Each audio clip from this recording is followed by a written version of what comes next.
Do you hate the stress of moving? Are you nervous about losing or breaking items when you're packing? Or are you on a budget or short timeline for your upcoming move? Well, today I'm going to share with you my tips and tricks for making the moving process a little bit easier on everyone involved. My name is Marissa, and welcome to Technically Designed Home.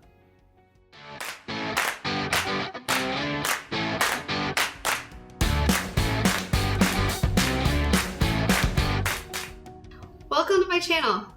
As you can see behind me, I'm in the middle of preparing to move, and that's why I'm going to kick off the very first video in this Move With Me series, where I'm going to document my experience moving from one apartment to the other. While I don't consider myself an expert by any means, this is my fourth move in the last 5 years, and that's why I wanted to share with you my tips that I've learned along the way. I've done every type of move that I'm aware of, from the hire your friends and family method to a full service move, and now this time where I'm packing my own items and hiring movers to move the heavy stuff, which you'll see in a few weeks. I currently live in a 2-bed, 2-bath apartment, and I'm moving to a similar 2-bed, 1.5-bath apartment in the area to save money on rent. And today I want to go through my process for planning, packing, and moving my items as a renter, but they could apply to anyone. So let's get into the video. My first step, plan. Most apartments require 30 to 60 days notice before you move out. A little before that time comes up, they need to give you notice of what your rent renewal rate is going to be. In my case, my current apartment complex was increasing my rent by $300 a month if I plan to renew my lease at the end of October.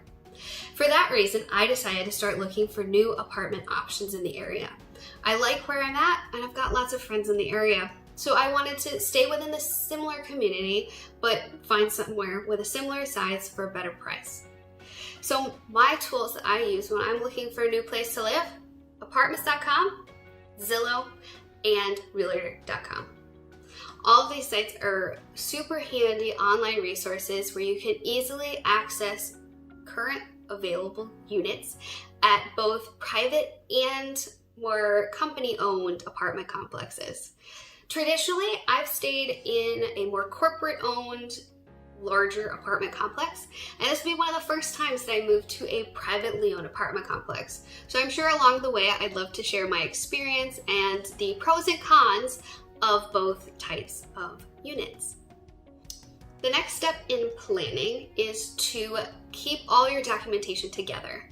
When you are touring new apartments, I highly recommend taking tons of photos, if not a video tour, of the unit you tour. Most apartment complexes should not have an issue with this, and that way you have it in your phone for when you need your memory jogged later about what you saw. I recommend also taking a measuring tape in case there's any dimensions you want to figure out. And as part of that, know the dimensions of your current furniture. I'm going to make a separate video about how I create apartment floor plans using simple computer tools such as PowerPoint and a measuring tape, where I can make at scale apartment layouts and know exactly where my furniture is going to go before I ever pack or move my furniture out. It's come in super handy, especially when coordinating a move with friends and family who just want to know where to put all your items when you move into their new place.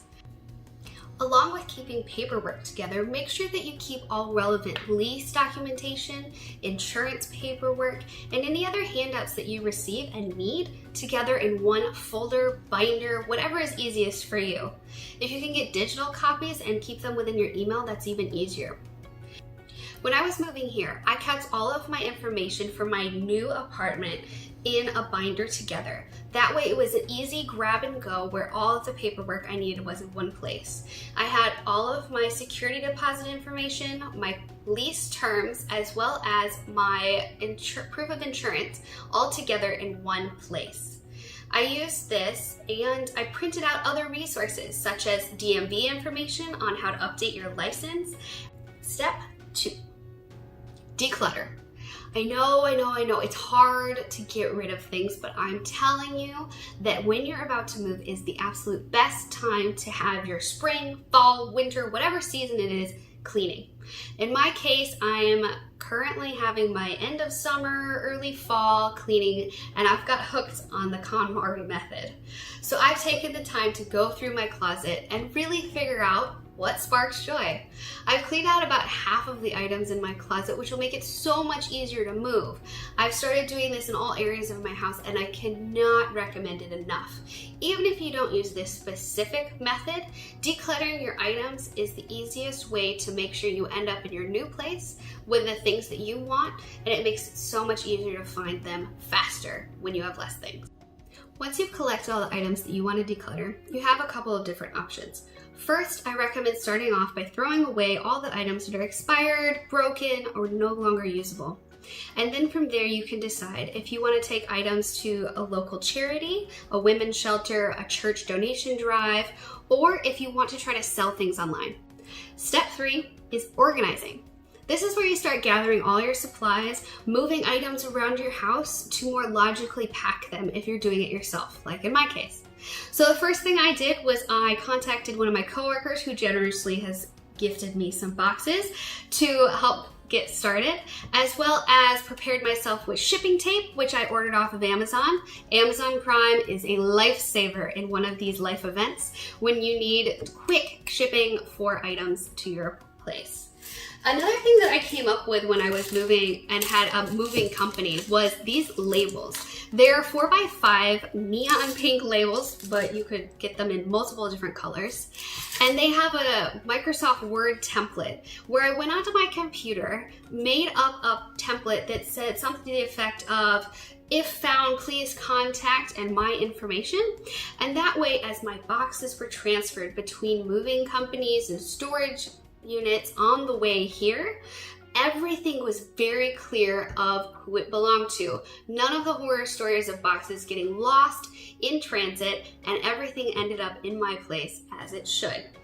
Another trick that I've found is to label boxes based on the rooms using handy stickers like these ones from Amazon. And each sticker is color coded, so it's an easy way to see which room in the house these items are supposed to go to. To that end, make sure that you're packing items where they're going to end up. So if you're moving some decor from one room to the other, pack it with the new room's items. So that way you open the box and you know exactly where it's supposed to go instead of having to move everything later. We made that apartment plan for a reason. For the items that you need to carry yourself or in your car on your persons, I recommend that you get out your suitcases early. Put them in the corner, and then you can start the pile there of all the things that are going to need to fit in your vehicle or be transported in some other way. Don't forget your valuables and things like your passport and other private information that you should be transporting on your person. Step 4, packing. We're finally there. Now that you have your boxes and your tape and your labels for your rooms and your lots of packing paper, now it's time to pack. I highly recommend, if you're packing yourself, you use smaller boxes than you think you want. You don't want boxes to get too heavy, especially if your friends and family are being generous enough to help you move. Start each box by placing 3 strips of tape along the bottom edge. Put a bit of padding paper in the bottom, and then put your items in kind of Jenga style. You want them to fit and not be crushed against each other. It's better to have boxes that are too light than too heavy, where they're busting open and all of your items are falling out and breaking. In general, there's a lot of resources online for how to pack boxes of different items. Anything that's glass, make sure you wrap it extra well. Dishes, they have specialized dish packs for packing those as well. I'm going to make a separate video about how I pack specialized items like my electronics when I'm moving. Most moving companies are not allowed to unplug or undo wires for you on your TV stand. For that reason, you need to have a system to do it before they get there. Same with taking down anything that's on your walls, such as shelves and paintings. And make sure that you patch the holes, if you have them, before you move out. You want that deposit back. I want to leave you on a happy note with step 5. Get excited. I know moving is stressful and all of these steps may seem totally overwhelming when you're just getting started, but at the end of the day, this is a new opportunity. Maybe you're moving for a new job, or maybe you're moving like me just to save some money. But at the end of the day, you're gonna make new friends, have new experiences, and you get to redecorate. Plus, I'm gonna show you in the upcoming months cool ways to add smart home to your new place or existing system for both Android and iOS homes. So my question for you is, when's the last time you moved? And do you have any more tips that you want to share for people that are going through a move right now? Leave a comment below. I would love to hear from you. And in an upcoming series, I'd like to do a Dear Technically Designed Home. If you have any smart home needs or things that you want to see if they can be solved with a smart solution, leave me a comment below or send me an email at technicallydesignedhome@gmail.com. And I'd be happy to share my insights and product knowledge with you in an upcoming video. Make sure you hit the like button below if you enjoyed this video, and subscribe to my channel for more content on smart home tech reviews, interior design, and organization, as well as more videos in this Move With Me series. If you turn on the notification bell, you'll be notified every time I upload a new video.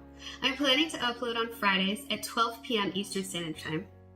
Thank you again for watching, and I hope to see you next week. Have a great one.